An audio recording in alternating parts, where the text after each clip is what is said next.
मैं इंदिरा जी की बहू हूँ और किसी से नहीं डरती। जी हाँ, मैं सोनिया गांधी जब कहती हूँ कि मैं इंदिरा गांधी की बहू हूँ तो मेरा मतलब है कि मैं न केवल अपनी पार्टी से ऊपर हूँ बल्कि देश के कानून से भी ऊपर हूँ। मैं वही इंदिरा गांधी की बहू हूँ जो बिना किसी व्यापार के देश के प्रधानमंत्री से भी बड़े घर में रहती हूँ, जिसका किराया भी नहीं भरती। मैं वही इंदिरा गांधी की बहू हूँ जिस पर घोटालों के आरोप लगे। मैं वही इंदिरा गांधी की बहू हूँ जो नेशनल हेराल्ड मामले में बेल पर बाहर हूँ। मैं वही इंदिरा गांधी की बहू हूँ जिसने एक कठपुतली को पीएम की कुर्सी दी और खुद देश की असली पीएम बनी।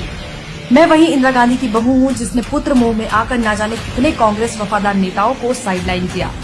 मैं वही इंदिरा गांधी की बहू हूँ जिसने नियमों को ताक पर रखकर गैर कानूनी तरीके से अपनी बेटी प्रियंका के लिए शिमला में बंगला बनवाया। मैं वही इंदिरा गांधी की बहू हूँ जिसने अपने दामाद को 300 करोड़ की संपत्ति कौड़ियों के दाम दिलवाई थी। मैं वही इंदिरा गांधी की बहू हूँ जिसने सत्ता में रहते हमेशा देश और समाज से ऊपर परिवारवाद को रखा।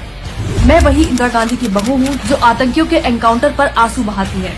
मैं वही इंदिरा गांधी की बहू हूँ जिसने CAA के नाम पर लोगों को भड़काकर देश में दंगे करवाए थे। मैं वही इंदिरा गांधी की बहू हूँ जो अपने जिंदा रहते किसी गैर गांधी को कांग्रेस अध्यक्ष की कुर्सी नहीं लेने दूंगी।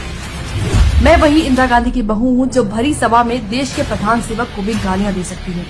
मैं वही इंदिरा गांधी की बहू हूँ जो एक बार फिर सत्ता में आ जाने पर जनता का पैसा नोच खाने में देर नहीं लगाऊंगी। मेरे लिए देश हित ना कभी महत्व रखता था और ना आगे कभी रखेगा, क्योंकि मैं इंदिरा जी की बहू हूँ।